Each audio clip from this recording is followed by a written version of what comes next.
Wayne Bertram Williams lahir pada tanggal 27 Mei 1958 di Atlanta. Sebagai anak tunggal dari 2 orang guru sekolah, Williams sangat berprestasi di kelas. Dia adalah seorang anak muda yang cerdas. Para guru dan teman sekelasnya menggambarkannya sebagai jenius. Williams juga sangat bersemangat dalam bidang kewirausahaan, ditunjukkan melalui upayanya untuk memulai sebuah stasiun radio di ruang bawah tanah milik orang tuanya. Dia juga mendapatkan ketenaran singkat setelah diliput di majalah Jet. Pada tahun 1976, Wayne Williams muda lulus dari Douglas High School dan kemudian mendaftar di Georgia State University, namun hanya bertahan selama 1 tahun sebelum dia berhenti. Sejak saat itu, sepertinya pemuda yang dulunya menjanjikan ini mulai kehilangan arah. Pada usia 23 tahun, ia melompat dari satu hal ke hal lainnya, mulai dari pekerjaan radio, produksi rekaman, hingga pencarian bakat. Pada akhirnya, Williams juga mulai mencoba-coba fotografi freelance. Meskipun memiliki ambisi karir yang besar, karya Williams tidak pernah berkembang.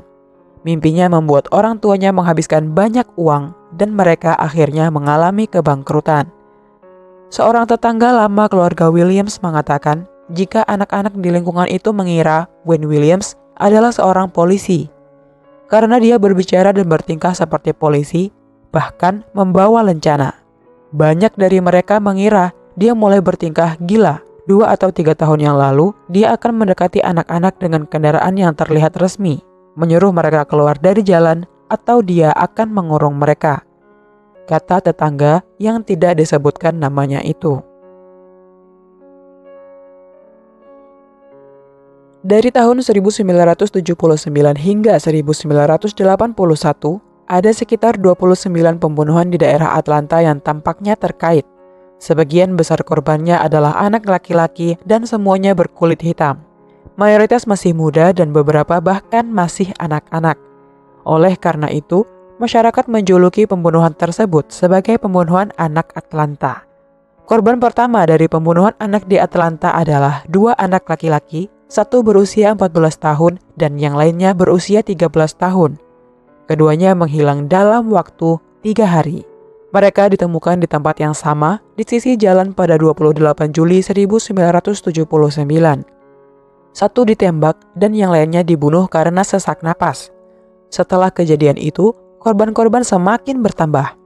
Pada Maret 1980, jumlah korban tewas telah mencapai setidaknya 6 orang. Yang membuat frustasi adalah setiap petunjuk dalam kasus pembunuhan anak di Atlanta tidak menghasilkan apa-apa bagi para penyelidik setempat. Tak lama kemudian, FBI turun tangan untuk menangani kasus ini. Profiler FBI yang terkenal, John Douglas, menimbang-nimbang profil pembunuh potensial dari pelaku pembunuhan di Atlanta. Dia telah mencurahkan sebagian besar pekerjaannya untuk mewawancarai para pembunuh berantai dan pembunuh bayaran, seperti James Earl Ray, David Berkowitz alias anak Sam, dan Richard Speck. Jadi tidak mengherankan jika Douglas memiliki firasat tentang kasus ini. Dalam berkas kasusnya tentang pembunuhan anak di Atlanta, Douglas melaporkan jika dia percaya bahwa pembunuhnya adalah orang berkulit hitam dan bukan orang berkulit putih. Dia berteori bahwa untuk mendapatkan akses ke anak-anak kulit hitam, pembunuh di Atlanta membutuhkan akses ke perkumpulan kulit hitam tanpa menimbulkan kecurigaan. Pada akhir Mei 1981, banyak jasad yang terkait dengan kasus ini telah ditemukan di wilayah yang sama dan hampir berdekatan. Beberapa telah dievakuasi dari sungai Chattahoochee sehingga para penyelidik mengintai jembatan James Jackson Parkway yang melintang di atas sungai itu. Dini hari di tanggal 22 Mei 1981, tim pengintai polisi yang sedang mengawasi jembatan mendengar suara cipratan air yang sangat keras. Mereka berpikir bahwa ada sesuatu yang dilemparkan dari jembatan ke sungai di bawahnya. Sekitar pukul 2:50 dini hari, mobil pertama yang keluar dari jembatan setelah suara cipratan air tersebut adalah milik Williams.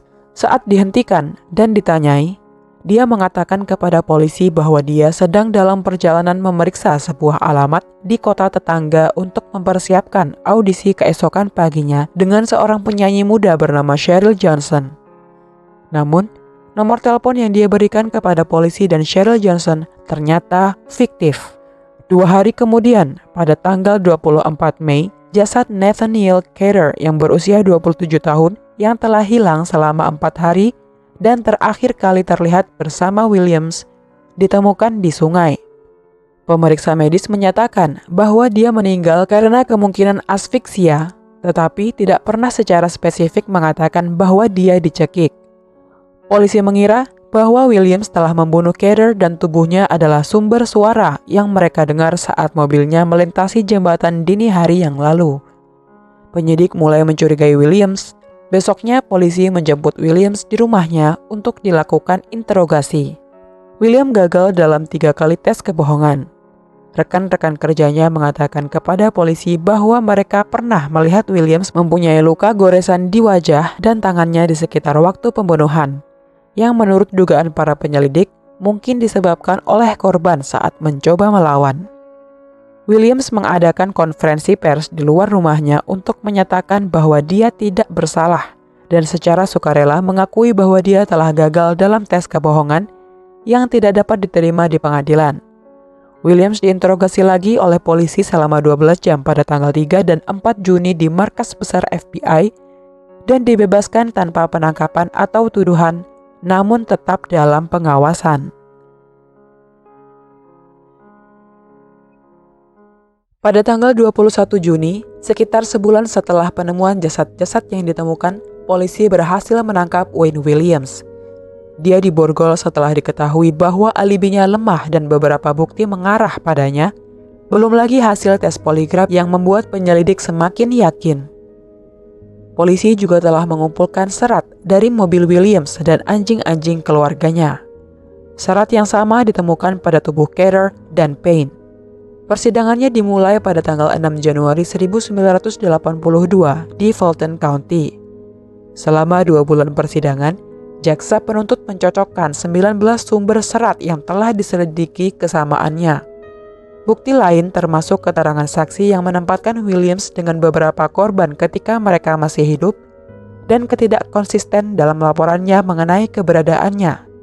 Williams mengambil posisi untuk membela diri, tetapi ia melawan juri dengan menjadi marah dan agresif.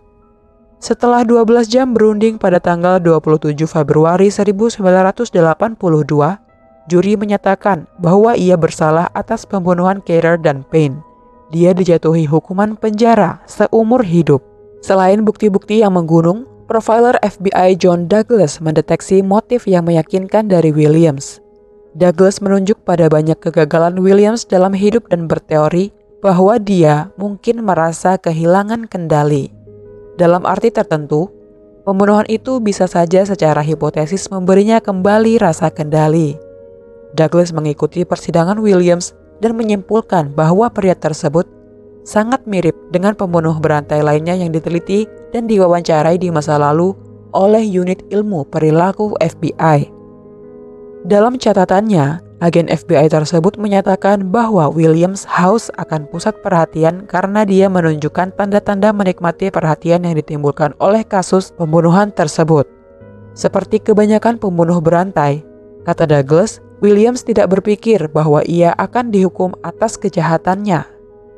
Profilografi FBI yang terkenal, John Douglas, menduga Wayne Williams bertanggung jawab atas beberapa pembunuhan, tetapi tidak semua. Namun, sikap tenang Wayne Williams berubah ketika kasusnya mulai kehilangan arah. Douglas menyarankan para jaksa penuntut untuk fokus pada kegagalan Williams dan pernyataannya yang tidak konsisten selama pemeriksaan silang. Begitu mereka menggunakan taktik ini, Williams menjadi argumentatif, menyebut jaksa penuntut sebagai orang bodoh. Ketika jaksa penuntut bertanya apakah dia telah dilatih untuk memberikan kesaksiannya, Williams menjawab dengan defensif, "Tidak, Anda ingin tahu Wayne Williams yang asli, maka Anda akan mendapatkannya di sini."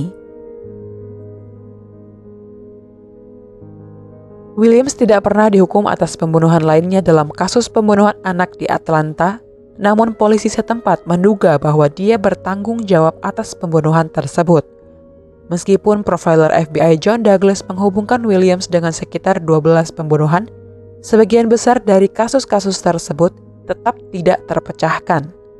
Dan meskipun pembunuhan-pembunuhan itu tampaknya berhenti setelah Williams ditahan, kurangnya bukti memicu spekulasi bahwa ia tidak bersalah. Namun, pada tahun 1994, Williams menulis surat kepada Dewan Pembebasan Bersyarat untuk mengajukan permohonan pembebasannya, yaitu, "Saya menyadari bahwa ini tidak selalu tentang benar atau salah, bersalah atau tidak bersalah. Tapi bagaimana kita menangani kesulitan dan tumbuh dari kesalahan kita. Hidup saya telah menjadi contoh tentang perjalanan dari janji ke lubang yang gelap. Sekarang, saya hanya meminta kesempatan untuk melakukan bagian saya dalam memulihkan kepercayaan yang pernah dimiliki banyak orang terhadap saya." Beberapa penduduk Atlanta, termasuk kerabat korban pembunuhan anak Atlanta, percaya bahwa Wayne Williams tidak melakukan kejahatan tersebut. Pembuat film Payne Lindsay dan Donald Albright mengumpulkan penelitian dan wawancara untuk mencari tahu apakah Williams adalah pembunuh berantai anak Atlanta. Proyek ini merupakan bagian dari podcast 10 episode berjudul Atlanta Monster yang menggali kasus yang sudah berusia hampir 40 tahun ini. Keluarga para korban mengatakan bahwa mereka tidak berpikir bahwa dia yang melakukannya. Mereka tidak merasa bahwa anak mereka benar-benar mendapat keadilan, kata Albright. Selama 40 tahun di penjara, Wayne Williams tetap bersikukuh bahwa ia tidak bersalah.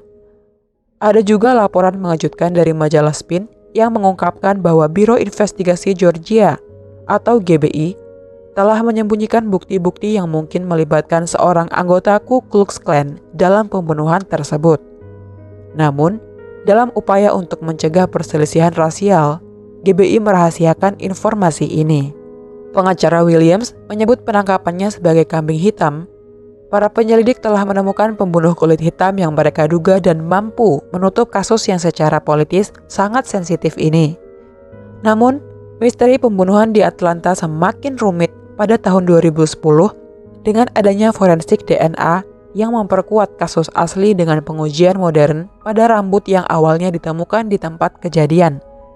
Para pejabat yang terlibat dalam penyelidikan awal mempertahankan kasus mereka terhadap Williams dan percaya bahwa dia bertanggung jawab atas pembunuhan anak-anak di Atlanta. Williams masih bersikukuh dengan pengajuan pembebasan bersyaratnya walaupun telah berulang kali ditolak.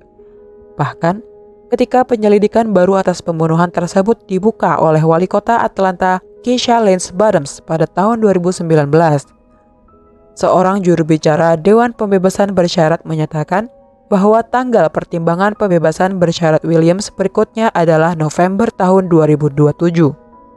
Saat ini, Williams masih menjalani hukumannya di penjara negara Telfair.